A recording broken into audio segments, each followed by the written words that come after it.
Hello बच्चों, welcome to learning with युग। तो कैसे हो आप सब बच्चों? आज मैं आपको एक बहुत ही अच्छी कहानी सुनाने जा रहा हूँ। तो क्या आप सब तैयार हो?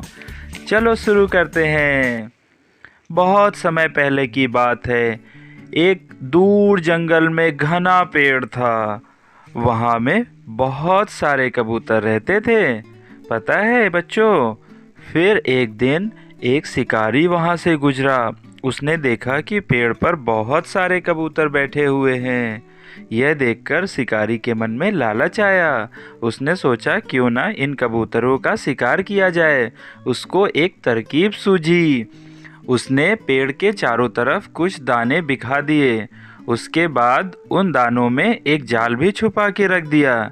जब कबूतरों ने देखा कि अरे नीचे तो बहुत सारे दाने पड़े हुए हैं, तो उनके मन में लालच आया।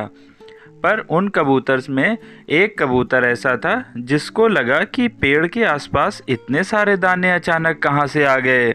उसने बाकी साथियों से कहा, नहीं नहीं रुको, यह कोई साजिश भी हो सकती है, ज़रूर इसमें कुछ ना कुछ काला है। तो पर बाकी कबूतरों ने उसकी बात नहीं मानी और वो नीचे जाकर जाल में बैठ गए और दाना खाने लगे। जैसे ही वो दाना खाने लगे, उनके पंजे जाल में फंस गए और यह देखकर दूर बैठा शिकारी मन ही मन बहुत खुश हुआ। उसके बाद जैसे ही उनके जाल में उनके पैर फंसे, वो उड़ नहीं पा रहे थे, वो निकल नहीं पा रहे हैं। पर उसका जो बाहर एक कबूतर था, उसने देखा कि उसके सारे दोस्त जाल में फंस गए हैं। तो उसने सोचा कि कैसे मैं इनको इस जाल से निकालूं। फिर उसने सारे कबूतरों से कहा कि तुम परेशान मत हो, मैं तुम्हें बताता हूँ। तुम सब एक साथ प्रयास करके इस जाल को लेकर उड़ चलो और जिधर मैं चल रहा हूँ मेरे पीछे पीछे जाल को लेकर चलते रहो। जब शिकारी ने यह देखा कि अरे अरे इनका तो मेरा तो जाल लेकर भागे जा रहे हैं, शिकारी उनके पीछे पीछे दौड़ा। पर वो उनकी रफ्तार बहुत तेज़ थी कबूतरों की, और वो आसमान में उस कबूतर के पीछे पीछे चल दिए जाल को लेकर। फिर वो जाकर एक दूर जंगल में कोने पे, जहाँ उनका दोस्त पिंकू नामक चूहा रहता था, उसके पास जाल को ले गए।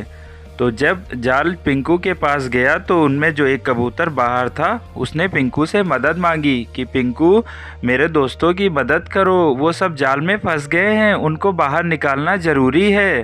तब पिंकू ने अपने तेज नुकीले दांतों से जाल को धीरे धीरे कुतर दिया और इस तरह से सभी पंछी जाल से आज़ाद हो गए।